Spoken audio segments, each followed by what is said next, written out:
Judith, anak, bakit dyan ka natutulog? Yugyog ni Aling Liza sa anak.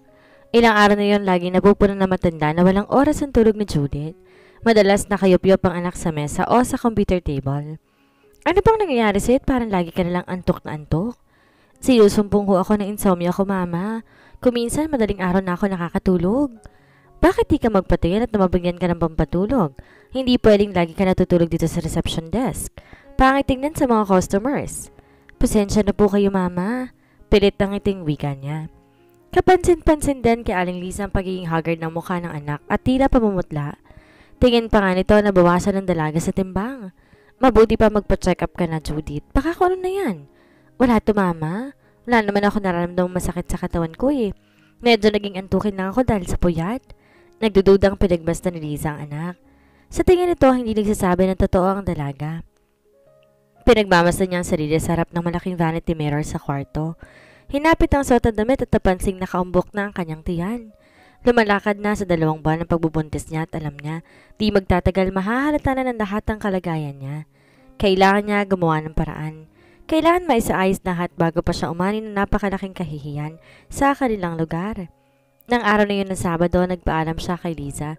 May bibilhin sa Maynila pero ang totoong destinasyon niya, puntahan si Mr. Andres Manansala. Nagpasya siya kausapin ang ama ng lalaking nakabuntis sa kanya.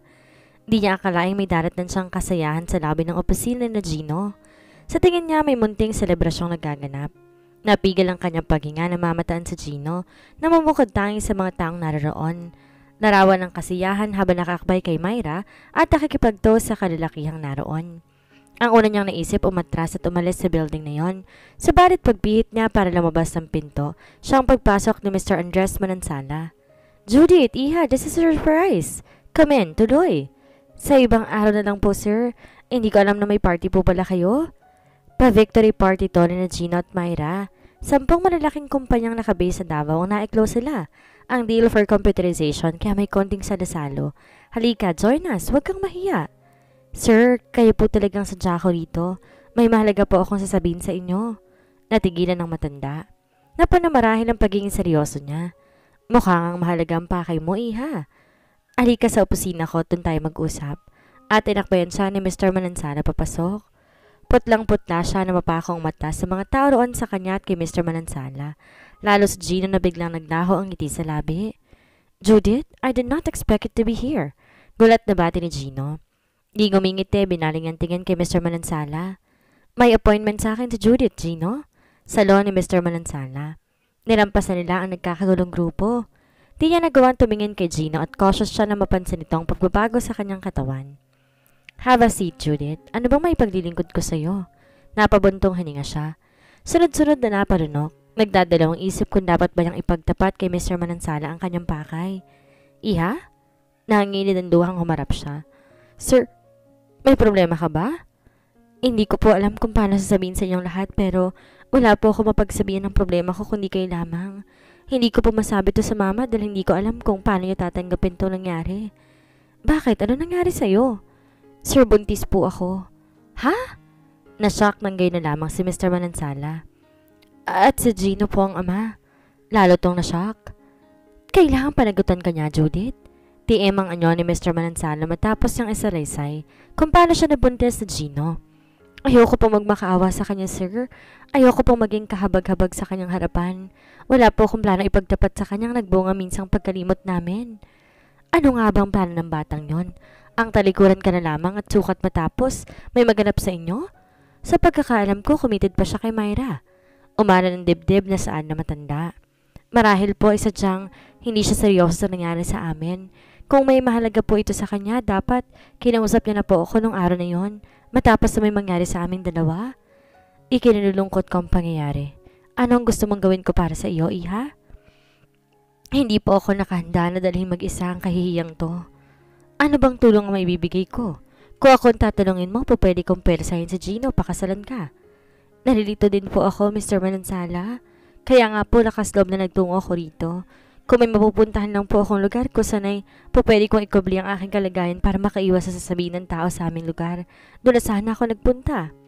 Hindi magtatagal, lolobo ang tiyan mo. Kailangan magkaroon ng kaliwanagan, ba't nangyari yan? Yun nga po nagpapahirap sa kalooban ko, sir. at bumunghalit siya ng iyak. Baka sa mukha ni Mr. Manansala ang matinding concern sa kanya. Niyakap siya ng matandang lalaki. May naisip akong paraan para pansamantala mapagtakpan ang kahiyan mo, subalit hindi ko alam kung magugustuhan mo. Ano po yon, sir? Pwede ako magpanggap na siya nakabuntis sa'yo. Biyudo ako. Hindi masisira ang reputasyon mo kung pansamantala kong aakuin ng bata to save you from disgrace. Bakit nga ba hindi? Sa palagay ko po'y magandang proposal niyo, sir. Parang walang question, palalabasin natin. Secretly married na tayo for 2 months. I can secure a fake marriage license from a friend. Yun lang ang po pwede kong maitulong. Sir, marami pong salamat. Para ako nabunutan ng isang malaking tinik sa dibdib sa inyong sinabi. Simulan na natin ang pagpapanggap ngayon din.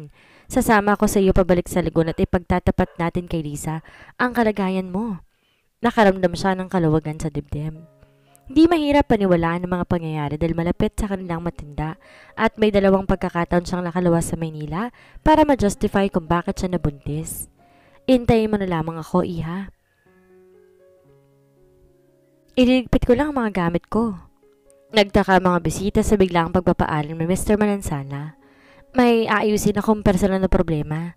Dahilan nito, sino magandang bisita ninyong yan, Mr. Manansala? Tanong ng isa sa mga bisita. Nagkatinginan sila ng matanda. Nakaabang siya sa sasabihin nito. I think I have to tell you the truth about us dahil malalaman din niyong lahat pagdating ng araw. I want you to meet my wife, Judith Rivera. Napansin niya ang pananlaki ng mga mata ni Gino. Wari shock na siya kayon sa revelasyong narinig. Nakakita siya ng pagkakataong makaganti. Gino was discouraging her for falling in love with an older man, lalo sa ama nito. At least she was able to make him feel uncomfortable na isiping asawa na nga niyang ama nito. Sarkasiko na pangiti siya at malambing na bisig ni Mr. Manansala. Tayo na, Andres. Natilihan ng bisita, lalo na si Gino. Sirandan sila ng tingin. Binigla ninyo ako. Malungkot si Aling Liza na kunwaring magtapat si Mr. Manansala na siya'y buntis at itong ama. Subalit hindi ito nagalit o tumutol. Mabuting tao ang nagustuhan mo, anak. At wala akong karapatang tutulan ng pag-iibigan ninyo. Kaya lang paanong arrangement ninyo? Masyadong magkalayo ang inyong mga negosyo. Pwede ako magtuloy dito tuwing weekend para hindi na lumuwas si Judith. Delikado ako magbabiyahe pa siya para lang makapunta sa akin. Salo ni Mr. Manansala. Kayo ang bahala. Buhay ninyo yan. Wika ni Liza. Na mapagsolo sila abot-abot ang pasasalamat niya kay Mr. Manansala. Sir, maraming salamat ho sa sakripisyong ginawa ho ninyo. Ngayon ho, hindi na ako mangangamba na makita ka ng mga tao rito kapag lumaki na ang aking tiyan. Basta, iingatan mo ang mga apo. Huwag kang magpapabaya sa pagkain at sa mga bitamina. Opo. Inalikan siya ni Mr. Manansala sa noo bago to sumakay ng kotse para makabalik na ng Maynila. Kitang-kita na Gino nang halikan ng ama sa Judith. Sumunod to sa Laguna. Naguluhan sa bilis ng mga pangyayari. Para nagkaroon ng relasyon ng ama at sa Judith nang hindi niya nalalaman. Isa pa, sobrang layo ng dalawa sa isa't isa para may mabuong relasyon sa mga to. Pagkaalis ng ama, madilim ang mukha, tinungo niya ang information desk. Hinanap si Judith. Nasaan ang amo mo?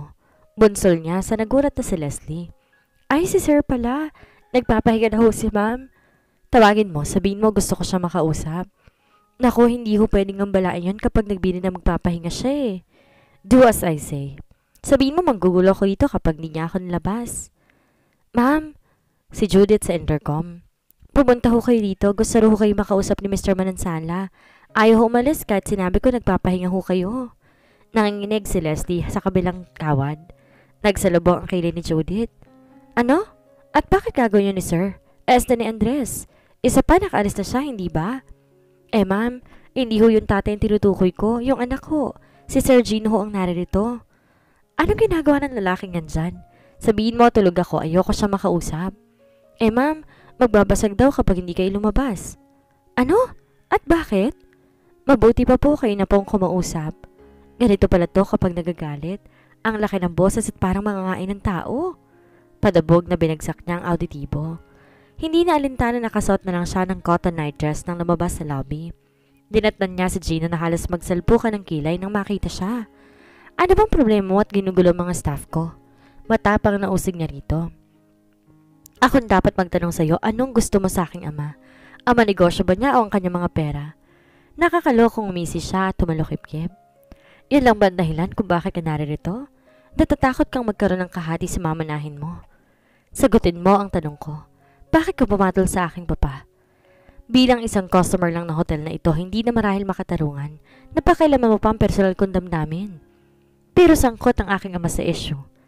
Kung gayon ang iyong amang iyong kausapin. Excuse me pero makakasama sa isang buntis ang mapuyat. Kabe din bilinan ni Andres sa akin, ingatan ko ang aming magiging anak, kaya't hindi kita maharap ng matagal. Pagkasabi noon, taas noong tinalikuran ng binata. Sarado na ang pinto ng kwarto ng amang Andres nang dumating si Gino sa mansyon sa Makati, pero hindi siya nangiming katukin ito. Matagal bago nagbukas ang pinto ang matanda. Sarkasiko napangiti siya at malambing na kumapit sa bisig ni Mr. Manansala. Tayo na, Andres? Natilihan ng mga bisita, talo na si Gino na sinundan to ng tingin. Biniglahan niyo ako. Ikaw pala, Gino, anong kailangan mo? Saan ka ba nanggaling at ngayon ka lang? Papo, pwede ba tayo mag-usap sandali? Anong pag-uusapan natin? Gusto ko malinawan na narinig ko kanina tungkol sa inyo ni Judith. Hindi mo ba narinig ang lahat, Gino? Asawa ko na si Judith at kailangan ko ibunyag iyon dahil sa hindi maglalaon at mahalata na rin ang kanyang pagbubuntis. Paano mangyayari yon? Kailan kayo nagkita? Iho, hindi naman kailangan lahat ng pupuntahan ko isusulit ko sa iyo. Lumuluwas sa Maynila si Judith at posible talagang magkita kami nang di mo alam. Pa, ang bata naman ni Judith para sa iyo. Para mo naman siyang anak. Napuna ni Gino na kumipot ang bibig ng ama. Wari may damdaming pigil na gustong ibulalas iyon. Tama ka, Gino, pero may paninindigan ako sa panagutan ng kanyang anak.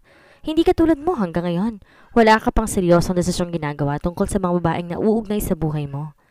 Pa, ikaw ang concern dito, hindi ako.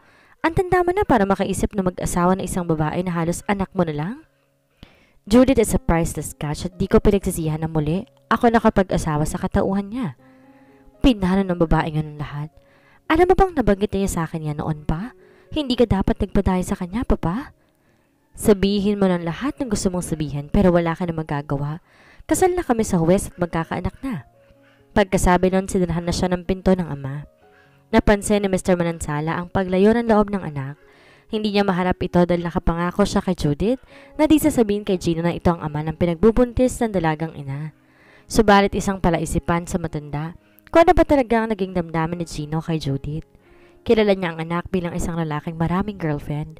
Subalit wala pa naman siyang nalaman na pagkakataon na naging two-timer ito. Bagamat maraming naging nobya, wala rin siyang matandaan na naging seryosong anak kahit kaninong babae. Not even to Myra na siya nitong laging kasama lately. Subalit may napuna siya kay Gino nitong mga huling araw at pinagtaka ng madalas na pagtungo nito sa Villa Susana. Hindi ang tipo ng lugar ng Villa Susana makakapagpawili kay Gino unless ang punti rin nito ay si Judith. When it comes to her, may tiwala siya sa dalaga. Sa pagkakaalam niya, hindi pa nagkakanobyo ang batang iyon, kung kaya naniniwala siya sa mga ipinagtapat ito hinggil sa pagkakagalaw dito ni Gino. Ang gusto niyang maarok ay anong tuloy na damdamin ng anak sa mga namagitan dito at kay Judith.